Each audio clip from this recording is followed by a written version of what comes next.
હળવદ તાલુકાના જૂના દેવળિયા ગામે તાલુકા કક્ષાના 77માં પ્રજાસત્તાક પર્વની ઉજવણી કરવામાં આવી।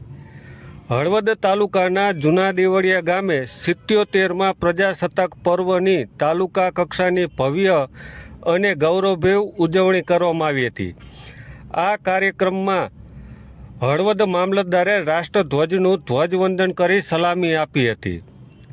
ધ્વજવંદન બાદ રાષ્ટ્રગીતનું ગાન કરવામાં આવ્યું હતું અને દેશના શહીદોને સ્મરણ કરી તેમને શ્રદ્ધાંજલિ અર્પણ કરવામાં આવી હતી।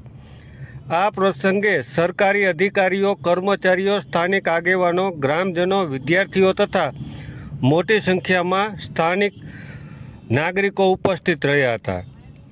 કાર્યક્રમ દરમિયાન સાંસ્કૃતિક કાર્યક્રમો યોજાયા હતા, જેમાં વિદ્યાર્થીઓએ દેશભક્તિથી ભરપૂર પ્રસ્તુતિઓ કરી દર્શકોને મંત્રમુગ્ધ કર્યા હતા। અંતે પ્રજાસત્તાક પર્વના મહત્વ અંગે સંદેશો મામલત દ્વારા આપવામાં આવ્યો હતો।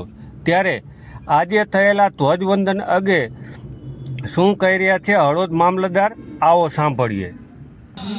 આજના 77માં પ્રજાસત્તાક પર્વની ઉજવણી પ્રસંગે હળવદ તાલુકાવાસીઓને, નગરવાસીઓને અને આજે જૂના દેવળિયા ખાતે જે તાલુકા કક્ષાનું પ્રજાસત્તાક પર્વની ઉજવણી કરવામાં આવી છે, ત્યારે હું દરેક નાગરિકોને એટલી જ અપીલ કરીશ કે આપણે સાચા દેશભક્ત બનીએ, આપણે આપણા રાષ્ટ્રનું જતન કરીએ અને રાષ્ટ્ર માટેની જે આપણી દેશપ્રેમ છે, આપણી રાષ્ટ્રભક્તિ છે, રાષ્ટ્રપ્રેમ છે, એને આપણે ઉજાગર કરીએ અને રાષ્ટ્રની સંપત્તિનું જાળવણી કરીએ અને આપણા જે કાયદાઓ છે એનું આપણે પાલન કરીએ।